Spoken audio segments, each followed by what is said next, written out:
I still remember the smell of our first apartment. It wasn't fancy, just a one-bedroom place with thin walls and an old fridge that hummed all night, but it felt like ours.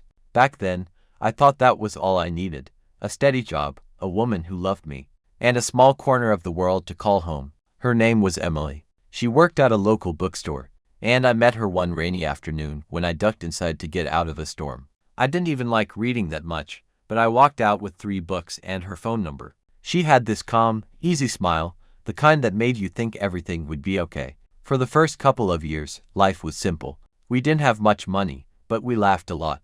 We'd stay up late talking about nothing, order cheap pizza, and make plans we never kept. I thought that was love, the people trying to make life a little less heavy together. When she told me she was pregnant, I cried. Not the movie kind of tears. Just a quiet moment in the kitchen where I had to sit down because my legs gave out. I wasn't ready to be a dad, but I wanted to be. I wanted to do everything right. Those months were a blur, doctor visits, painting the baby's room, saving every extra dollar. I watched her belly grow, and I talked to the baby every night before bed. Hey, buddy, I'd say, pressing my hand against her stomach, I can't wait to meet you. Back then, I didn't know that love could blind you. That sometimes, when you trust someone completely, you stop seeing the small cracks forming right in front of you. And those cracks, they were already there. It started with little things. She was quieter, more distracted. I'd ask how her day went, and she'd give me short answers like, fine, or just tired. At first, I thought it was the pregnancy. Everyone said hormones made women moody, so I didn't question it. I just tried to help more, cooked dinner, cleaned, made sure she had what she needed. But sometimes, she'd get these late-night messages. She'd say it was her friend from work, or her cousin. I didn't pry.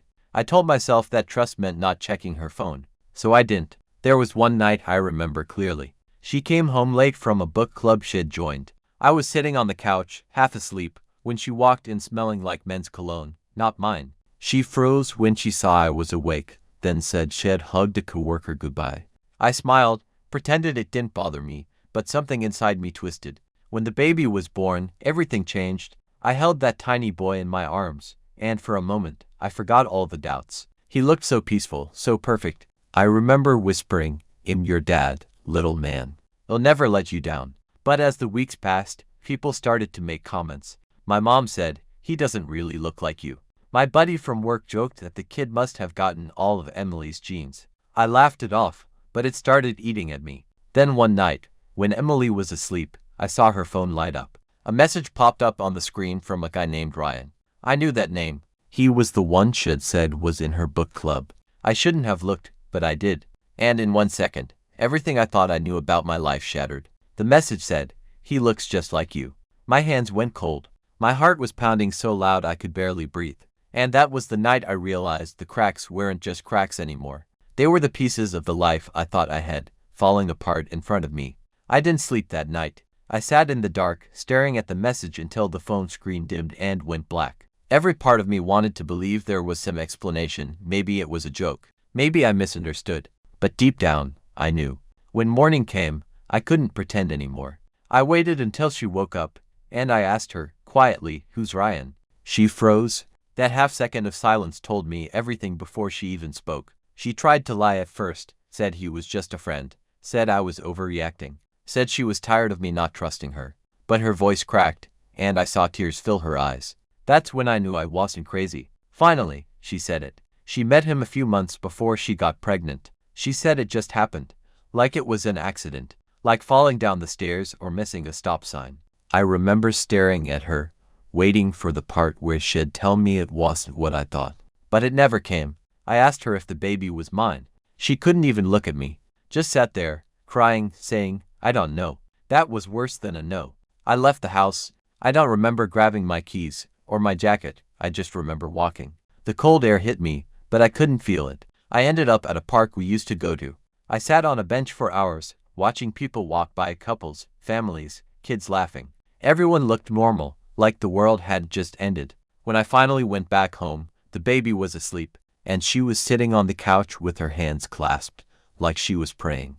I didn't say a word. I just told her I was going to get a DNA test. She nodded, quietly. Those next few days were the longest of my life. Every minute dragged by.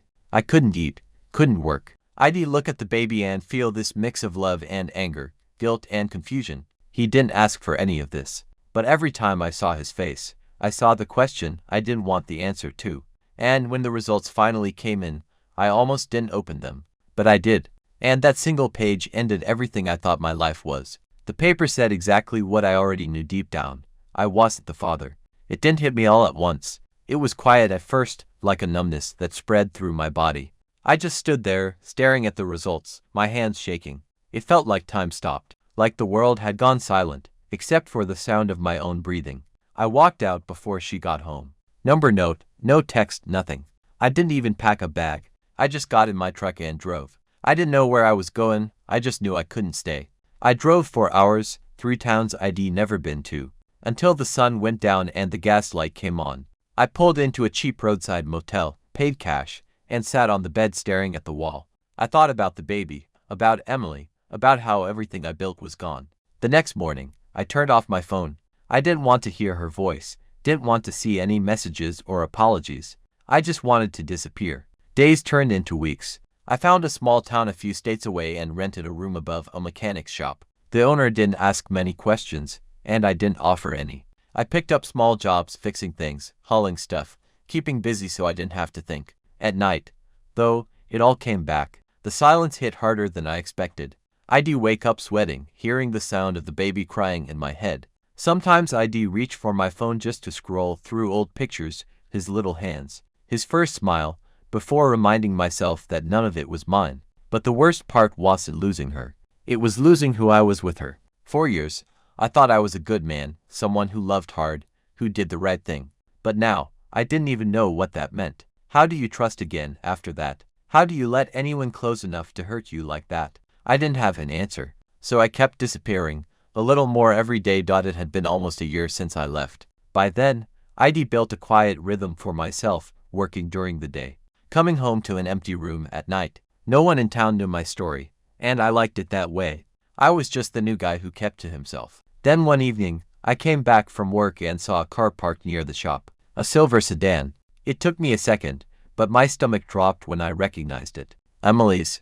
She was standing by the stairs, holding her hands together like she wasn't sure what to do. For a second, I thought about turning around and driving off again. But something in me froze. Maybe it was anger, maybe it was curiosity, I don't even know. She saw me and started crying right away. Said she'd been looking for me for months. That she didn't care about the test, that she just wanted to talk. I didn't say much. I just stood there, waiting for her to finish. She told me the other guy, Ryan, had left her right after I disappeared. He didn't want anything to do with her or the baby. She said she'd made a mistake, that she didn't realize what she had until it was gone. I wanted to believe she was sorry. I really did. But all I could think about was the night I read that message. The way she couldn't even look at me when I asked if the baby was mine.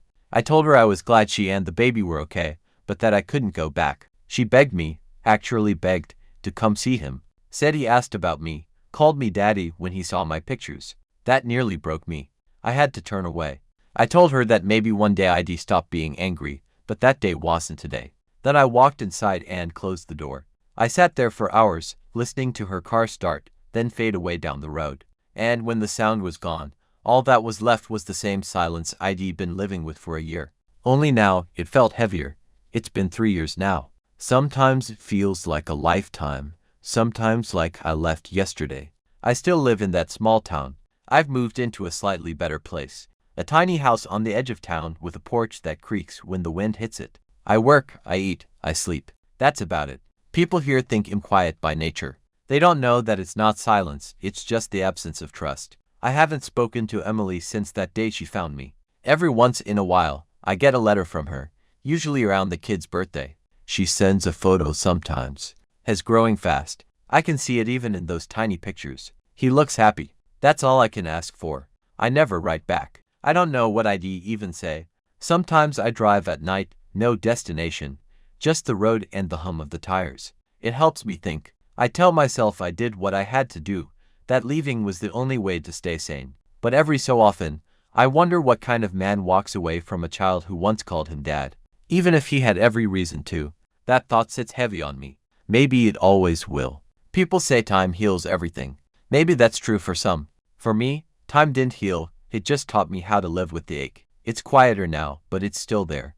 I've met people who tried to get close. Kind faces, good intentions. But I can't cross that line anymore. I smile, I talk, but I keep a distance. Because once you've been lied to like that, once you've seen love turn into betrayal, something inside you changes. And maybe that's what's left of me. Not bitterness, not anger, just emptiness where trust used to be. Sometimes I sit on that porch, watching the sunset, and I think about how small the world really is. How easily everything you build can fall apart with one truth. And I whisper to myself, almost like a prayer, I don't think you'll ever be able to trust anyone again. Then the wind blows, and the day ends like any other. Quiet, still, empty,